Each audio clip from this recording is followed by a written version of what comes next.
Assalamu alaikum wa rahmatullahi wa barakatuh. Ceci est donc la traduction du 6e cours de la série de l'explication des sagesses d'Ibn Ata'illah Sakandari par Cheikh Al-Bouti rahimahullah. Dans ce cours-là, Cheikh Al-Bouti rahimahullah va...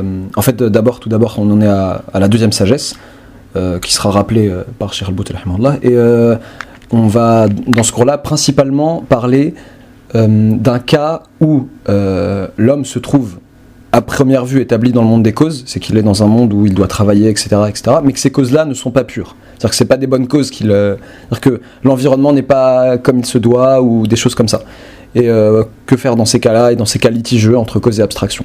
On est un peu à la frontière. On avait vu au cours précédent les cas où les causes sont à appliquer, responsabilité, mari, travailleur, etc. Les cas où l'abstraction est à appliquer, un étudiant tout seul qui voudrait étudier la religion, etc., des trucs comme ça. Mais on n'a pas vu des cas qui sont à la limite et qui sont un peu les plus pointilleux et les plus difficiles. Voilà. Je laisse la parole à Cheikh Al-Bouti rahimahullah. Alhamdulillahi Rabbil Alamin wa afdalu salati wa atammu taslimi ala sayyidina Muhammadin wa ala alihi wa sahbihi ajma'in. Louange à Allah, Seigneur des univers. Les meilleures bénédictions et salutations sur notre maître Mohammed et sur l'ensemble de sa famille et de ses compagnons. اللهم أخرجنا من ظلمات الوهم وأكرمنا بنور الفهم وافتح علينا بمعرفة العلم وسهل أخلاقنا بالحلم واجعلنا ممن يستمعون القول فيتبعون أحسنه. Ô Allah, sors-nous de l'obscurité de l'illusion, ennoublis-nous par la lumière de la compréhension, ouvre à nous la guidée par la connaissance de la science, adoucis nos mœurs par l'indulgence et la patience, et permets-nous d'être de ceux qui, entendant les paroles, suivent les meilleurs. Ceci est le 6e cours de la série sur les sagesses d'Ibn Ata'illah d'Alexandrie. Et nous sommes encore dans l'explication de la 2e sagesse, dans laquelle Ibn Ata'illah, qu'Allah le Très-Haut lui accorde sa miséricorde, dit إرادتك التجريد مع إقامة الله إياك في الأسباب من الشهوة الخفية وإرادتك الأسباب مع إقامة الله إياك في التجريد انحطاط عن الهمة العلية. Vouloir l'abstraction, quand Allah t'a établi dans les causes, c'est un désir, c'est une envie secrète. Et vouloir les causes, quand Allah t'a établi dans l'abstraction, c'est l'abandon du but le plus élevé, le plus noble. Mais avant de continuer l'explication de la fin de cette sagesse, je réponds aux questions qui me sont parvenues. Et comme je vous l'ai dit, la plupart n'ont pas de rapport avec le cours. Et certaines ont un rapport. Mais c'est sur des points que nous allons expliquer aujourd'hui. Et moi j'avais dit que les frères devaient attendre, qu'on ait complètement terminé d'expliquer la sagesse, et avant de passer à la suivante, le frère qui trouvera qu'il y a un problème qui n'a pas été évoqué, formulera sa question à ce moment-là. Quant au fait de les poser alors que nous sommes encore dans la continuation de la même sagesse, il se peut en effet que cela nous dérange, ou que cela cause quelques répétitions. Mais il y a un frère qui évoque des propos bizarres. Il dit « Vous avez évoqué ce que voulait dire le fait que certains Arabes d'Occident, dans les pays d'immigration, aient préféré le gain et l'utilisation des causes, même aux dépens de leur religion, et qu'il était plus préférable pour eux de rentrer dans leur patrie pour préserver leur religion. » Le frère s'interroge. S'ils reviennent, seront-ils donc sérieux dans leur religion? Ou bien la guidance serait-elle exclusive à leur pays musulman et pas aux autres? Petite note de traduction. Le terme utilisé pour dire pays non musulman ici, non musulman, c'est firanjiya, et en fait c'est un terme, à ma connaissance, qui remonte à l'époque des croisades. Le firanja, c'est les francs en fait. Et aujourd'hui, firanjiya, c'est pour dire occidental, européen, ce champ lexical là, quoi. Je redonne la parole à, non pas exactement à Cheikh Al-Bouti, mais à Cheikh Al-Bouti qui lit la lettre qui lui a été, la question qui lui est parvenue. Ou bien la guidance serait-elle exclusive à leur pays musulman et pas aux autres? Et nous entendons parler de beaucoup de gens qui entrent dans l'islam dans les pays d'Occident. Puis le frère continue. Sur ce point, je suis le cheminement, le raisonnement d'Ibn al-Qayyim, qui a dit « Quand les prémices de la vérité voient le jour, quand les preuves de la justice s'établissent, que cette justice rayonne d'une manière ou d'une autre, alors c'est là qu'il y a la législation d'Allah, sa religion, sa satisfaction et son ordre. » Premièrement, cette compréhension est une compréhension dangereuse des propos d'Ibn al-Qayyim, et tu es injuste envers Ibn al-Qayyim si tu les as compris dans ce sens. Ibn al-Qayyim ne parle pas des pays dans cette question, c'est-à-dire qu'il ne dit pas « où que je puisse pratiquer la religion et où que la vérité voit le jour, je vis là-bas ». Non, ces propos viennent après sa parole « oui, où se trouve l'intérêt, c'est là qu'il y a la législation d'Allah ». Quant à ce qui se rapporte au sujet de la résidence dans une terre de mécréance, ce n'est pas une question ijtihadiyya, où l'on pourrait formuler des avis personnels. Ce sujet se rapporte à la clarification d'Allah et son discours dans le Coran. A'udhu billahi minash shaitanir rajim, bismillahir rahmanir rahim. إن الذين توفاهم الملائكة ظالمي أنفسهم قالوا فيما كنتم قالوا كنا مستضعفين في الأرض قالوا ألم تكن أرض الله واسعة فتهاجروا فيها فأولئك مأواهم جهنم وساءت مصيرا إلا المستضعفين من الرجال والنساء والولدان لا يستطيعون حيلة ولا يهتدون سبيلا. Ce qui donne en une traduction donne ceux qui ont fait du tort à eux-mêmes. Les anges enlèveront leurs âmes en leur disant où en étiez-vous? Où étiez-vous à propos de votre religion? Dans quoi étiez-vous? Nous étions impuissants sur terre, dirent-ils. Alors les anges diront la terre d'Allah n'était-elle pas assez vaste pour vous permettre d'émigrer? Voilà bien ceux dont le refuge est l'enfer, et quelle mauvaise destination. À l'exception des impuissants, hommes, femmes et enfants, incapables de se débrouiller et qui ne trouvent aucune voie. Les savants se sont accordés à dire, et Ibn al-Qayyim en première ligne, que l'homme n'a pas le droit de résider en terre de mécréance, sauf pour une raison parmi une liste de raisons précises. Pour combattre dans le sentier d'Allah, pour appeler à Allah le Tout-Puissant, pour faire la da'wah, pour accomplir une mission pour laquelle Allah le lui aura permis, comme le fait de se soigner par exemple, un malade parti pour se soigner, un ignorant parti pour apprendre, une affaire de ce type-là. Le sujet, c'est que ce pays-là a pour nom lieu, maison de mécréance. Ici, c'est une maison d'islam. Quant à ceux qui le demandent, c'est un propos étrange. S'ils reviennent, seront-ils donc sérieux dans leur religion? Qu'ils soient sérieux ou qu'ils ne le soient jamais de leur vivant. Nous avons une loi selon laquelle tu ne restes en pays de mécréance que pour une nécessité parmi celles-là. Il faut que tu résides en terre d'islam, en pays d'islam. Et si tu résides en terre d'islam, tu peux être parmi les bienfaisants, et tu peux être parmi les corrupteurs, et tu peux être parmi les hypocrites. Ça, c'est une autre chose. À Médine, n'y avait-il pas des hypocrites? Il y avait des hypocrites. Mais il y a des pays de mécréance, et il y a des pays d'islam. On n'a pas le droit, et cela fait consensus. Et la parole d'Ibn al-Qayyim, en ce sens, est explicite dans son livre I'lam al-Muwaqqi'in an Rabbil Alamin. Petite note de traduction. Le titre c'est ou bien I'lam al-Muwaqqi'in an Rabbil Alamin ou bien A'lam al-Muwaqqi'in an Rabbil Alamin. J'ai essayé de faire des petites recherches parce que la traduction du titre m'a posé des petits soucis.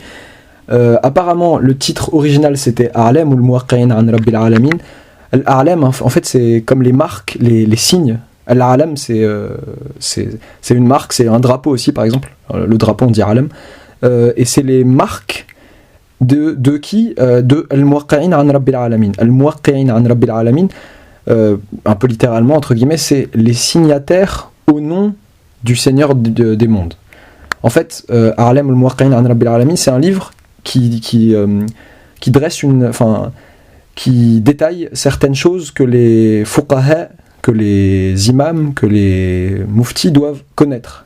En fait, le Muwaqqi'in an Rabbil Alamin, c'est eux, c'est ceux qui signent au nom d'Allah. C'est-à-dire que c'est ceux qui vont prendre des décisions au nom de la religion, entre guillemets, qui vont se servir de la religion pour prendre des décisions. C'est eux, le Muwaqqi'in an Rabbil Alamin. Et ce livre leur est destiné, en fait. Et apparemment, plus récemment, les gens ont commencé à appeler ce livre I'lam al-Muwaqqi'in au lieu de A'lam al-Muwaqqi'in, parce que I'lam al-Muwaqqi'in, c'est l'information des signataires, c'est-à-dire informer les signataires au nom d'Allah. Ça veut dire les informer de ce qu'ils doivent faire, etc. Voilà, je redonne la parole à Cheikh Al-Bouti rahimahullah. Donc, la parole d'Ibn al-Qayyim en ce sens est explicite dans son livre I'lam al-Muwaqqi'in an Rabbil Alamin. Et dans d'autres, on n'a pas le droit de s'établir dans un pays de mécréance. On a le droit de s'établir dans un pays de mécréance que pour l'une des raisons que nous avons évoquées. Oui. Ceci est à ajouter par ailleurs à la réalité observée. Je vous avais dit que je n'ai vu aux États-Unis que des familles dont les adultes à qui j'ai rendu visite sont sérieux et engagés dans la religion en vérité.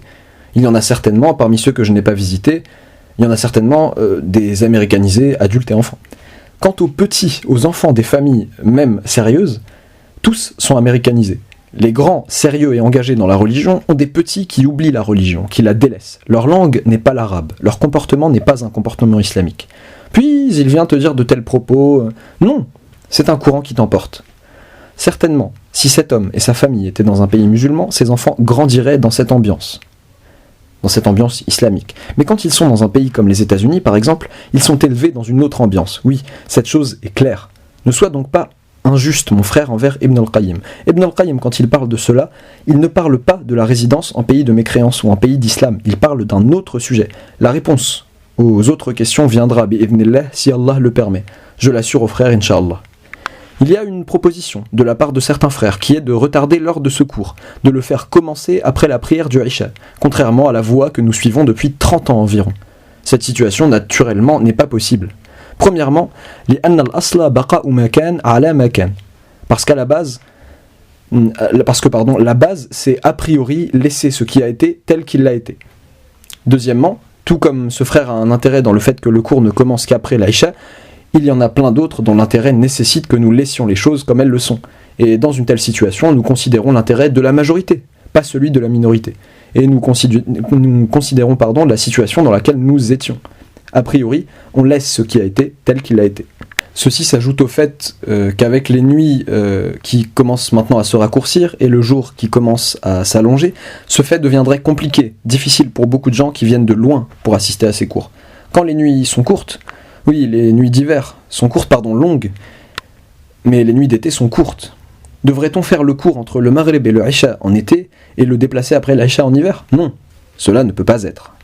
Ata'illah dit إرادتك التجريد مع إقامة الله إياك في الأسباب من الشهوة الخفية. Vouloir l'abstraction quand Allah t'a établi dans les causes, c'est une envie, c'est un désir secret. Ça, nous l'avons expliqué. Mais il dit aussi وإرادتك الأسباب مع إقامة الله إياك في التجريد انحطاط عن الهمة العالية. Et vouloir les causes quand Allah t'a établi dans l'abstraction, c'est l'abandon du but le plus élevé, le plus noble.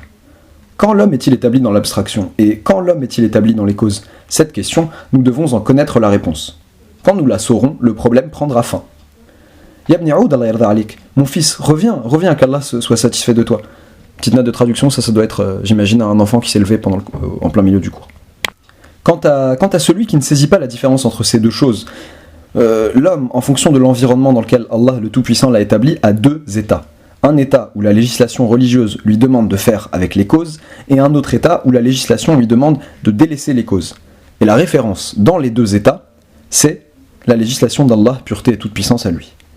Quand donc je trouve que les causes qui sont devant moi et avec lesquelles je suis capable de composer, d'interagir, que ces causes-là je peux composer avec sans aller à l'encontre de la législation religieuse, en appliquant l'esprit de la loi et ses enseignements, je suis alors dans cette situation appelé à composer avec les causes, à interagir avec les causes.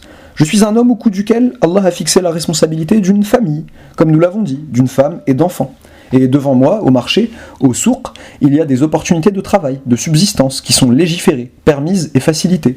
Dans ce cas, l'environnement dans lequel je me trouve m'appelle à interagir avec les causes, à les utiliser. Voilà le sens des paroles d'Ibn Ata'illah quand il dit qu'Allah t'a établi dans les causes.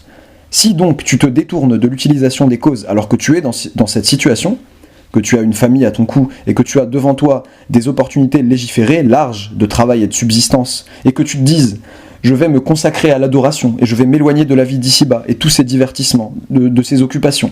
Alors dans ce cas, tu serais en train de pratiquer une envie de tes envies cachées, mais elle est cachée, ornée d'une apparence religieuse. Le législateur te dit non, laisse ça et descends au marché.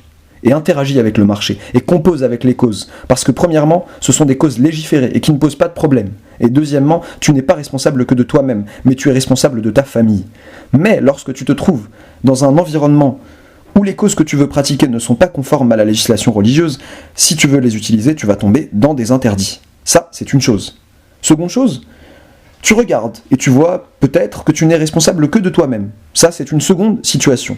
Toi, dans ces deux situations, tu es établi dans le monde de l'abstraction. C'est-à-dire, quand tu es seul, qu'il n'y a pas à ton cou la responsabilité d'une famille, d'une femme, d'enfants, et ainsi de suite, quand tu es esseulé, et qu'il t'est alors possible, qu'il t'ait alors ouvert la possibilité de délaisser la vie d'ici-bas en te contentant de rassasier ta faim pour ensuite orienter le reste de ton temps à la religion, à l'adoration et à l'étude de la législation. Alors là, dans ce cas-là, si seulement tu le faisais, ce serait bien. C'est une bien bonne façon d'œuvrer car tu te fonds alors dans la situation où tu as été établi par Allah. L'autre situation, nous lui donnons aussi un exemple. tu as une femme, des enfants, de la même manière. Mais quand tu regardes les causes avec lesquelles tu voudrais composer, avec lesquelles que tu voudrais interagir, que tu voudrais utiliser, tu trouves qu'elles sont toutes polluées. Et tu trouves que l'environnement des causes autour de toi ne s'accorde pas avec la législation religieuse. Dans cette situation, que fais-tu? Là, la législation te demande de t'en remettre à Allah. Et là, tu dois te rappeler la parole d'Allah le Tout-Puissant. وَمَن يَتَوَكَّلْ عَلَى اللَّهِ فَهُوَ حَسْبُهُ. Et quiconque s'en remet à Allah, quiconque compte sur Allah, Allah lui suffira. Allah lui suffit. وَمَن يَتَّقِ اللَّهَ يَجْعَلْ لَهُ مَخْرَجًا وَيَرْزُقْهُ مِنْ حَيْثُ لَا يَحْتَسِبُ. Et quiconque craint Allah, Allah lui donne une issue favorable et lui donne sa subsistance d'où il ne s'y attend pas. Là, Allah t'a établi par test, par épreuve, par une sagesse, dans le monde de l'abstraction. C'est-à-dire qu'il ne t'a pas permis de pratiquer les causes que tu vois devant toi. Des causes claires, nombreuses, et qui te séduisent. Mais elles ne sont pas permises, et nous avons donné des exemples à cela. Parmi lesquels, comme nous venons de le dire, un homme qui vit en Occident, qui a une femme et qui a des enfants. C'est vrai, il est responsable d'eux. Mais en égard à la situation, à l'étude de cette situation, il a trouvé que les causes avec lesquelles il composait là-bas, dans le but d'assurer par le travail sa subsistance, lui amenaient une perte pour sa religion à côté du gain pour sa vie d'ici-bas.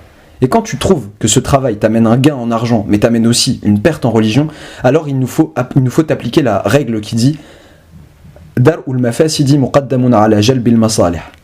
Éviter les turpitudes, les vices, les mauvaises choses est plus prioritaire que de rechercher des intérêts, des bonnes choses. Quelle est donc cette turpitude, ce mal que t'amène ton utilisation des causes? Quelles sont les pertes? Ce que nous avons dit maintenant. Une ambiance, un environnement infecté. Tes enfants ont passé l'étape de l'enfance et sont arrivés à l'adolescence. Et c'est l'étape difficile. Et tu dois nécessairement les livrer à l'école. Là-bas, l'école est obligatoire. Tu dois les laisser à l'école. Quelle sera alors la conséquence de l'éducation de ces adolescents dans ces écoles, alors que les directives et la situation sont bien connues? Donc, ces causes avec lesquelles tu composes dans le but de la subsistance ne te sont plus légiférées, ne te sont plus autorisées. L'environnement entier n'est plus légiféré, n'est plus autorisé. Tu dis, bon, le Créateur Tout-Puissant nous a ordonné de travailler, de fournir des efforts. Et Allah, pureté et toute puissance à lui, n'aime pas le serviteur, l'esclave qui chôme. Peut-être te rappelles-tu alors des preuves, des textes qui incitent au travail.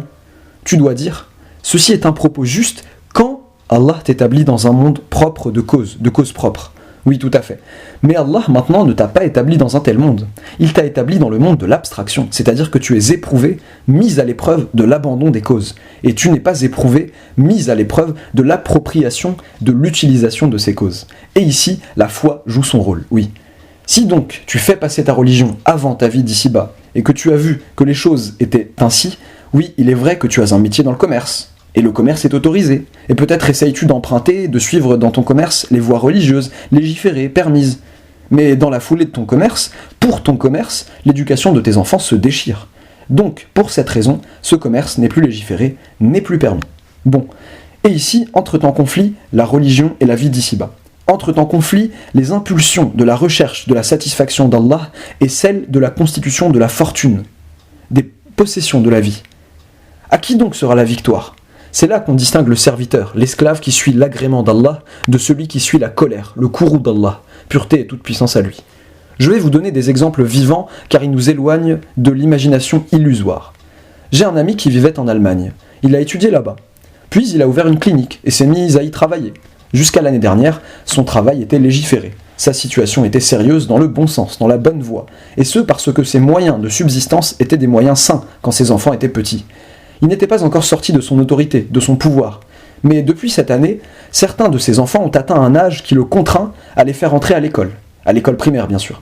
Et dans cette situation, l'enfant commence à divaguer, à dévier. Le facteur de l'adolescence est une chose, à laquelle s'ajoute l'environnement et ce genre d'école. Cet homme a regardé, a réfléchi, et s'est vu immergé, mis par Allah, pureté et toute puissance à lui, dans une épreuve. Les causes dansent autour de lui, mais désormais elles ne sont plus des causes permises. Maintenant, il est appelé à fuir les causes pour l'abstraction, à s'éloigner des causes. Alors que la vie le tente, le séduit. Qu'a-t-il fait?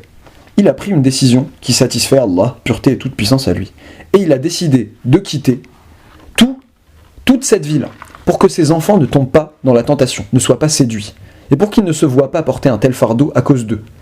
Il a décidé de délaisser ces sommes d'argent énormes qui rentraient dans sa maison et dans sa poche, et il s'est dirigé vers un pays musulman dans lequel il ne gagne même pas un dixième, non même pas un vingtième de ce qu'il aurait gagné en Allemagne. Et malgré cela, il s'est dépoussiéré les mains de tout cet argent supplémentaire et a préféré s'éloigner de ces causes qui dansaient autour de lui. Car Allah, pureté et toute puissance à lui, l'a soumise à une épreuve. Et quelle est cette épreuve ? Sa religion l'appelle au monde de l'abstraction, et son âme et ses passions l'appellent au monde des causes dans lequel il se trouvait. C'est cela que veut dire Ibn Ata'illah d'Alexandrie. J'ai donné un autre exemple, puis le temps nous a manqué. Petite note de traduction, c'était au cours précédent que le temps leur a manqué. Un homme résidant dans un pays musulman, et qui a dans ce pays des outils, des causes de subsistance, et qui a dans ce pays des sources de revenus. Et tout d'un coup, ce pays a changé de situation. L'islam y est devenu étranger. Non, plus encore, l'islam y est devenu fugitif. Là aussi, on trouve un homme qui était dans le monde des causes, et dont l'utilisation des causes était en accord avec la législation d'Allah. Et subitement, Allah l'a éprouvé en l'appelant à se défaire de ses causes. Que lui faut-il faire ? Je veux parler de la Turquie, lorsque l'ère du califat était finie, lorsque la page du califat a été tournée, et qu'on est venu apporter Mustafa Kemal. J'ai bien dit on est venu, et je n'ai pas dit il est venu. On est venu l'apporter. Et qu'on est venu apporter Mustafa Kemal après le traité de Lausanne, le fameux traité de Lausanne, dont le héros était Ismet Enino. Et qu'on est venu apporter Mustafa Kemal après la signature de ce traité. Petite note de traduction, rapidement, Mustafa Kemal c'est une figure de la laïcisation de la Turquie dans les années 20, si je ne me trompe pas. Le traité de Lausanne, vous pouvez aller voir ce que c'est. Ismet Enino, c'est le chef de la délégation turque lors du traité de Lausanne. Et donc quand Cheikh Al-Bouti rahimahullah dit que c'était le héros du traité de Lausanne, je pense que c'était très très très ironique. Et voilà, en fait Mustafa Kemal est connu pour avoir fait une laïcisation forcée de la Turquie après la chute de l'Empire ottoman. Je redonne la parole à Cheikh Al-Bouti rahimahullah. Cet accord, ce traité, stipulait que les hommes en charge en Turquie, à la suite, sur les ruines du califat islamique qui s'est effondré, étaient chargés de détruire toute trace d'islam en Turquie, et ce, dans une période maximale de 30 ans. Les accords le traité de Lausanne est connu. Oui, et la partie turque a signé sur cela, et on est venu avec Mustafa Kemal en tant qu'exécutant de cet accord. L'accord ne stipulait pas seulement l'affaiblissement de l'islam, ou le fait de limer les ongles, de couper les ongles de l'islam, c'est une traduction un peu littérale, ça veut dire de l'affaiblir tout simplement. Non, il stipulait la destruction de toute trace restante de l'islam, de peur que le califat ne revienne une deuxième fois. Et Mustafa Kemal est venu, et il s'est mis à exécuter cette tâche, comme vous le savez. Il a annulé les caractéristiques islamiques, il a annulé les rites, il a fait arrêter l'appel à la prière, l'adhan en arabe, la lecture du Coran en langue arabe, comme vous le savez. Les gens qui possédaient des moyens de subsistance dans cet endroit, dont cette terre était la patrie, se sont retrouvés subitement appelés par la législation d'Allah, pureté et toute puissance à lui, à se délester du monde des causes et s'en couper, pour embrasser le monde de l'abstraction, c'est-à-dire à délaisser les causes et à s'en remettre, à compter sur le Seigneur des causes. Quiconque a préféré la vie d'ici-bas a donc dit « Mais où vais-je aller ? Le Créateur, pureté et toute puissance à lui, nous donne notre subsistance, mais par les causes. Il ne pleut que lorsqu'il y a des nuages, et les plantes ne poussent sur la terre que lorsque la pluie tombe. Et l'homme n'est rassasié que s'il mange, et il ne mange que s'il travaille. Mon frère, les causes sont indispensables. » Cet homme-là, il s'est soumis au monde des causes, et a alors perdu sa religion, comme beaucoup de gens à cette époque-là. Ou, il a publiquement proclamé son islam, et s'est dressé comme une montagne contre ce qu'on voulait de lui, ce qui a entraîné sa destruction. Oui. Ou, il a fait passer sa religion avant sa vie d'ici-bas, et s'est défait des causes. Devant lui, il y avait son jardin. Il a dit « Je vais laisser ce jardin ». Il y avait des biens avec lesquels il travaillait. Je vais laisser tout ça, parce qu'il n'y a plus pour moi de moyens de subsistance sur cette terre-ci. Par quoi s'éclaire-t-il ? Par cette parole d'Ibn Ata'illah. Bon, Ibn Ata'illah lui-même, par quoi s'éclaire-t-il dans sa parole ? Par la parole d'Allah, le Coran. Il s'éclaire à la lueur de la parole d'Allah, pureté et toute puissance à lui, qui dit A'udhu billahi minash shaitanir rajim. وَمَن يُهَاجِرْ فِي سَبِيلِ اللَّهِ يَجِدْ فِي الْأَرْضِ مُرَاغَمًا كَثِيرًا وَسَعَةً. Et quiconque émigre dans le sentier d'Allah trouvera sur terre de nombreux refuges et de l'abondance, de la largesse. Oui, on peut continuer. وَمَن يَخْرُجْ مِن بَيْتِهِ مُهَاجِرًا إِلَى اللَّهِ وَرَسُولِهِ ثُمَّ يُدْرِكْهُ الْمَوْتُ فَقَدْ وَقَعَ أَجْرُهُ عَلَى اللَّهِ. Et quiconque sort de sa maison, émigrant vers Allah et son messager, et que la mort atteint, sa récompense incombe à Allah.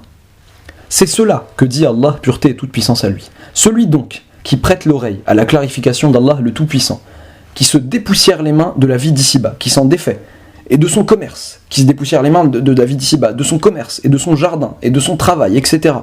Et que si on lui dit « Malheur à toi, demain ta famille sera éprouvée par la pauvreté, et par la difficulté de la vie, et par la misère. » Les causes, c'est le maître qui les a légiférées. Il répond « Non. Le Créateur Tout-Puissant a placé l'humain dans deux états. Quand l'environnement est pur, les causes sont alors légiférées et tu dois les pratiquer. Et quand l'environnement change en autre chose, quand l'environnement se transforme en autre chose que cela, alors dans cette situation, tu dois délaisser les causes et compter sur le Seigneur des causes. Et c'est ce qu'Ibn Ata'illah veut dire par le mot « at-tajrid », l'abstraction. Je vous ai dit la semaine dernière, et je répète, j'aime donner, dans la mesure du possible, des exemples pratiques. Je vous avais dit la semaine dernière que mon père, qu'Allah lui accorde de sa miséricorde, était de ces gens-là, qui se sont retrouvés entre ces deux choix. Il a trouvé qu'il était dans une ambiance, dans un environnement où la religion était combattue, et que le plan consistait à s'attaquer à la religion à la racine. Mustafa Kemal a détruit les rites religieux, les rituels. Le plan a détruit les rites religieux, les rituels, tous ces aspects apparents, et ses contenus. Bon. Mon père avait, dans l'endroit où il vivait, où il résidait, il avait des terres, il avait des jardins, il avait de l'immobilier, il avait une maison. Et il pratiquait, oui, les causes de la subsistance. Mais quand les choses ont changé, se sont brusquement, ont été bouleversées, et que la situation fut devenue telle que je vous l'avais décrite, il a regardé, il a réfléchi, et il a vu que la législation religieuse le mettait en garde contre l'utilisation des causes dans un tel environnement. Et il a trouvé que la législation l'appelait à délaisser les causes, et ce parce que les causes, dans cette situation, allaient détruire sa religion. Les choses se sont donc passées, de telle sorte qu'il aille vers l'abstraction à laquelle il était appelé. Il a laissé le jardin, il a laissé les biens immobiliers, il les a laissés comme ça, sans rien en vendre. Il n'a pas essayé de vendre, d'en tirer profit, ou de faire ceci ou cela, du tout. Il a laissé tous les biens non transportables à ses proches, et ceux qui l'entourent. Et il s'est dirigé vers Allah, pureté et toute puissance à lui, défait de toutes ces choses. Il disait « Mon espoir dans cette difficulté, la lampe qui m'éclairait le chemin, c'était la parole d'Allah, pureté et toute puissance à lui. وَمَنْ يُهَاجِرْ فِي سَبِيلِ اللَّهِ يَجِدْ فِي الْأَرْضِ مُرَاغَمًا كَثِيرًا وَسَعًا » Et quiconque émigre dans le sentier d'Allah trouvera sur terre de nombreux refuges, de l'abondance, de la largesse. À chaque fois que les choses devenaient difficiles pour moi, je la répétais, disait mon père. Donc l'homme, dans certains cas, est appelé à délaisser les causes. Parce que dans cette ambiance, il vit une situation qu'il appelle à l'abstraction. Et dans d'autres situations, c'est tout à fait le contraire. Mon père, qu'Allah lui accorde sa miséricorde, disait « Quand j'ai traversé la frontière, et il a traversé la frontière avec de nombreuses difficultés, dans des nuits noires, si une partie des gens, des gardes qui la gardaient et qui poursuivaient les sortants, les fugitifs, si certains l'avaient vu, ils auraient ouvert le feu sur lui immédiatement. Lorsqu'il eut dépassé la frontière, lorsqu'il entra dans cette terre bénie et se dirigea vers Damas, en car, un homme s'assit à côté de lui. Regardez la fitna, la sédition, comment Allah éprouve l'esclave, le serviteur. Oui, l'homme lui dit « D'où viens-tu ? Qui es-tu » Mon père lui répondit « Je viens de Turquie ». L'homme lui demanda alors « Où vas-tu » Il lui répondit « Dans la terre du Shem ». De la Syrie, toute cette zone-là, Syrie, Jordanie, etc. Et lui, il va en Syrie. L'homme demanda « Eux, c'est ta famille ? Ce sont tes enfants ?» Mon père lui répondit « Oui ». L'homme continua « Que vas-tu faire dans le Shem ?» Il répondit « Je vais rechercher une subsistance ». L'homme dit « Ne sais-tu pas que le Shem est un pays vaste, et qu'un homme ne peut y vivre que s'il s'y connaît, que s'il est capable de travailler dur pour subvenir à ses besoins, et ainsi de suite ?» Mon père lui répondit « Non, je ne sais rien de tout cela ». L'homme lui dit « Alors tu es en train de t'aventurer. Reviens avec tes enfants à l'endroit où tu étais. » Mon père lui répondit « Allah, pureté et toute puissance à lui, ne me délaissera pas, c'est sûr. Je porterai une hache et je couperai du bois. » L'homme lui dit « Lorsque tu porteras ta hache, tu trouveras devant toi une vingtaine d'autres qui t'auront devancé et qui couperont du bois pour les gens. » Mon père raconte « J'ai réfléchi à la situation et j'ai alors su qu'Allah m'avait envoyé cet homme pour éprouver, tester mon délaissement des causes et ma demande de refuge aux faiseurs des causes. Je lui ai dit « Mon frère, laisse-moi. Ceci est ma décision et la décision que j'ai prise. Et Allah, pureté et toute puissance à lui, ne me délaissera pas. Et même s'il le faisait, dans tous les cas, je suis son esclave. » Oui, voilà le sens des paroles d'Ibn Ata'illah. Et ici, nous disons Quand l'homme entre dans le monde de l'abstraction et se dénude des causes qu'Allah n'a pas permises, n'a pas légiférées, ou des causes polluées, ou d'un environnement pollué, comme nous l'avons déjà dit, est-ce qu'Allah va le laisser? Est-ce qu'Allah, pureté et toute puissance à lui, le délaisse? Où es-tu donc de la parole d'Allah, pureté et toute puissance à lui?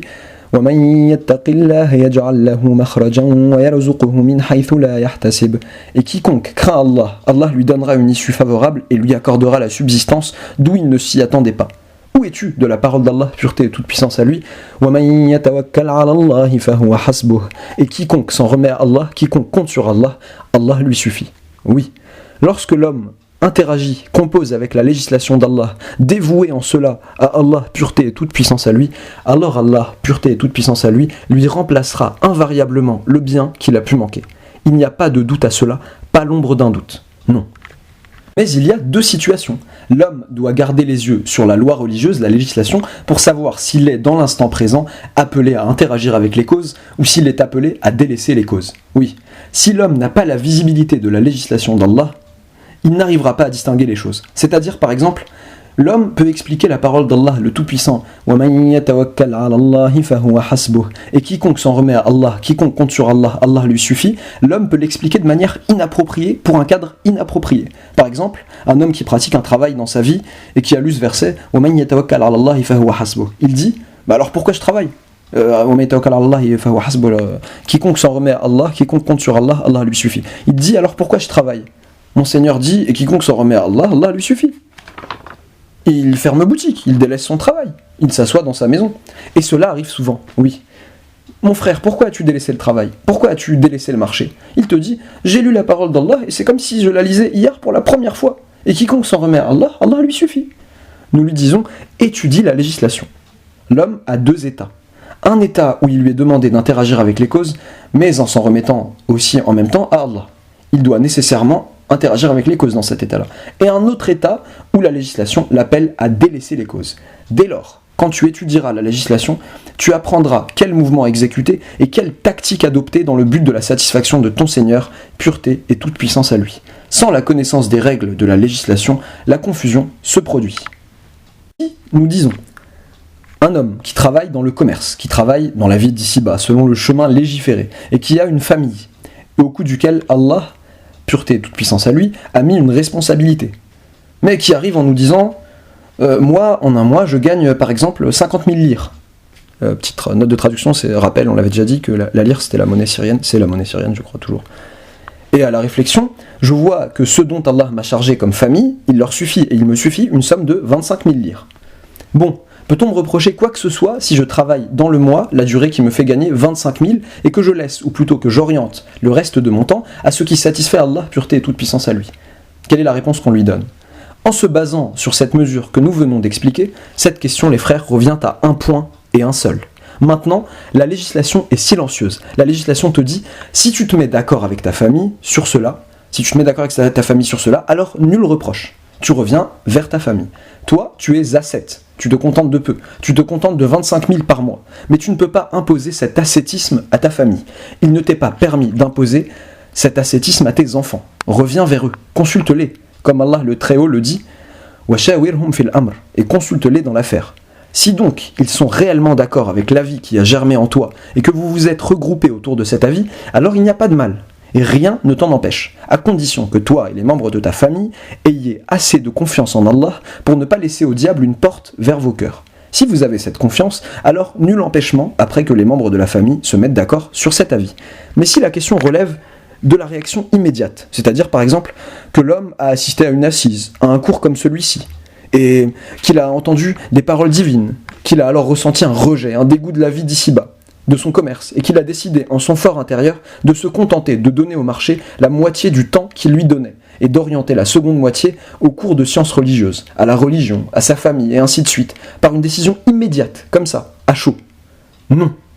Ne te base pas dans tes décisions sur une réaction immédiate, qui n'est que passagère. Reviens vers toi-même. Si tu as une confiance totale en Allah, alors que ton délaissement des causes soit à la mesure de ta confiance en Allah, pureté et toute puissance à lui. Ceci, après t'être mis avec les membres de ta famille, après t'être mis d'accord avec les membres de ta famille sur ce sujet. Même, il se peut qu'un jeune homme dise « Moi, je suis un demandeur de science, un étudiant, mais je suis orienté vers les sciences mondaines. Moi j'étudie l'ingénierie, moi j'étudie la médecine, moi j'étudie la chimie, les sciences par exemple. Et nul doute que ces études sont orientées dans un but, dans une optique mondaine, d'ici-bas, dans le but de gagner une subsistance. Ces propos que nous venons de tenir sont-ils en accord avec ma situation ou dois-je délaisser le monde des causes d'ici-bas pour étudier la législation religieuse, la religion d'Allah, pureté et toute puissance à lui? Et dois-je, au lieu de la faculté de médecine, entrer dans la faculté de sciences religieuses? C'est-à-dire, suis-je dans cette situation appelé à interagir avec les causes mondaines ou suis-je appelé à délaisser les causes mondaines, à m'en remettre à Allah et à entrer dans la faculté de Sharia, par exemple? Quelle est la réponse? J'ai dit, la Sharia, la loi islamique, résout toujours les problèmes. Apprends la législation religieuse et tu trouveras la réponse à cette question. Quel est le statut de l'étude des sciences mondaines dans la loi islamique? L'étude des sciences mondaines fait partie des furoud kifa'iyya, des obligations collectives, qui, si elles sont prises en charge par un nombre suffisant de gens, font tomber la responsabilité du reste des gens. L'étude de la médecine, du nucléaire, de l'électronique, de l'ingénierie, de toutes les sciences mondaines dont la société a besoin à un moment donné. Cette étude fait partie des obligations collectives. L'étude de la loi religieuse est en deux parties. La première, qui concerne l'apprentissage par chaque individu de ses devoirs, de ses fonctions religieuses dont Allah l'a chargé lui. Cette partie est une obligation individuelle, fardu ayn, pour tout musulman. Ce qu'il y a après ça, de spécialisation, d'approfondissement des sciences légiférées, c'est aussi une obligation, mais c'est une obligation collective. Fardun kifa'iyun. Dès lors, si tu as appris cela, sache que innamal a'malu binniyat. Les actes ne se mesurent que par les intentions, ne valent que par les intentions. Si tu étudies une science parmi les sciences mondaines et que tu t'orientes en ton fort intérieur vers Allah en disant « Oh Seigneur, par cela, je n'ai voulu que faire fructifier ces connaissances pour servir ta religion et pour me tenir debout sur une brèche parmi les brèches, être gardien de ta religion par le biais de cette spécialisation que je vais maîtriser. » Dans ce cas, tu es dans l'adoration. Tu es adorateur. Il te reste une seule chose, que tu ne te mettes pas en tête les préoccupations mondaines par le biais de ce travail. Mets-toi en tête en premier lieu et spécifiquement de servir l'islam par cette spécialisation. Et après cela, vient le rôle de la subsistance qu'Allah va t'envoyer. Et demande à Allah le Tout-Puissant qu'il te fasse don aussi de sa subsistance par le biais de ce travail. C'est une bonne chose. Pas besoin de délaisser ce travail dans le but de demander la science religieuse. Mais, si tu étudies cette matière et que nous n'en avons pas besoin, que notre pays n'en a pas besoin, qu'elle n'est ni fard ayn, ni fard kifaya, ni obligation individuelle, ni obligation collective, comme par exemple à la faculté des beaux-arts et des choses de ce type. Non. Dans cette situation, si tu me le demandes, je te réponds qu'il est mieux pour toi d'étudier la loi religieuse et de t'en remettre à Allah le Tout-Puissant, de lui demander la subsistance, et il est mieux que tu t'arrêtes à la parole d'Allah le Tout-Puissant. وَمَنْ يَتَوَكَّلْ عَلَى اللَّهِ فَهُوَ حَسْبُهُ. Et quiconque s'en remet à Allah, compte sur Allah, Allah lui suffit. Walhamdulillahi Rabbil Alamin.